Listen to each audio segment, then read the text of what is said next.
শহীদ আহত পরিবার এবং রাজপথের সৈনিক এবং রক্তদাতা যোদ্ধা এবং জুলাইয়ের অন্যতম মাস্টারমাইন্ড ভাইয়েরা, সবার প্রতি আমার সালাম, আসসালামু আলাইকুম। আমরা চেয়েছিলাম বৈষম্যহীন একটা বাংলাদেশ। এই বাংলাদেশ গঠন করার লক্ষ্যে আমরা রাজপথে রক্ত দিতে শুরু করেছি।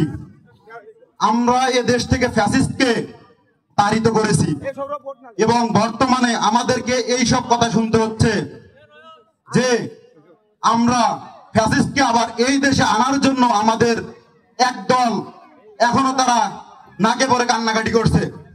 তাদের এখনো দরদ উতলাই পড়তেছে ফ্যাসিস্টদের জন্য। তারা এখনই ফ্যাসিস্টকে পুনর্বাসন করতে যাচ্ছে। এই রাজপথের যে সৈনিক আহতগুলো আছে, স্বজন হারানো পরিবারের যে বেদনা আর্তনাদ, এদের আকাঙ্ক্ষা আমরা এখনো বোঝার চেষ্টা করতেছি না। এখনো আমরা আওয়ামী লীগকে পুনর্বাসন করতে যাচ্ছি। আমাদের যে জুলাই যোদ্ধারা আছে এখনো তারা বিভিন্ন জায়গায় রাজপথে মার খেয়ে বেড়াচ্ছে। ইভেন এই গত 24শে ফেব্রুয়ারি আমি ফ্যাসিস্ট আওয়ামী লীগের হামলার সম্মুখীন হই। আমরা বৈষম্য বিরোধী গাইবান্ধার চারজন যোদ্ধা বিশেষভাবে আক্রমণের শিকার হই। সেই বিষয়গুলোকে আওয়ামী লীগ এবং অন্যান্য পার্টিরা ঘুরিয়ে পেঁচিয়ে আমাদেরকে দোষারোপ দেওয়ার চেষ্টা করছে। কিছুদিন আগে আমাদের সহযোদ্ধা হান্নান মাসুদের উপর আক্রমণ হয়।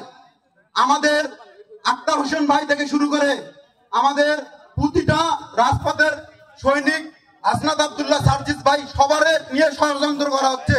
তাদেরকে আমাদের বৈষম্য বিরোধীর অস্তিত্ব নিয়ে কোশ্চেন করা হচ্ছে। বলা হয় বৈষম্য বিরোধী বলতে আজকে কেউ নেই। আরে আপনারা কিভাবে ভুলে যান এই বৈষম্য বিরোধী আপনাদেরকে মুক্ত করে দিয়েছিল? আপনারা কিভাবে ভুলে যান এই 17 বছর আপনারা কথা বলার সুযোগ পান নাই? আপনারা আপনাদের বাক স্বাধীনতা আমরা এনে দিয়েছি আর আপনারা আমাদেরকে ভুলে যান। আপনাদের কিভাবে সাহস হয় এই রাজপথের সৈনিক গুলাকে আপনারা নির্মম ভাবে তাদের উপর নির্যাতন করে আপনারা গাইবান্ধাবাসী চুপ করে বাসায় বসে থাকেন? আপনাদের কি রক্তে কি জ্বলন ধরে না?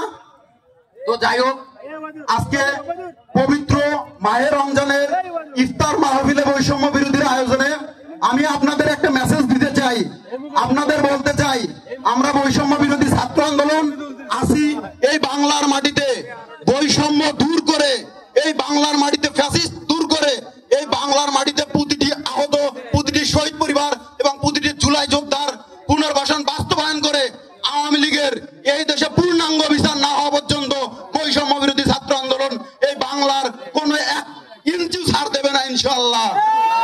ইনকিলাব ইনকিলাব ইনকিলাব ইনকিলাব জিন্দাবাদ জিন্দাবাদ ইনকিলাব জিন্দাবাদ। ধন্যবাদ। আসসালামু আলাইকুম।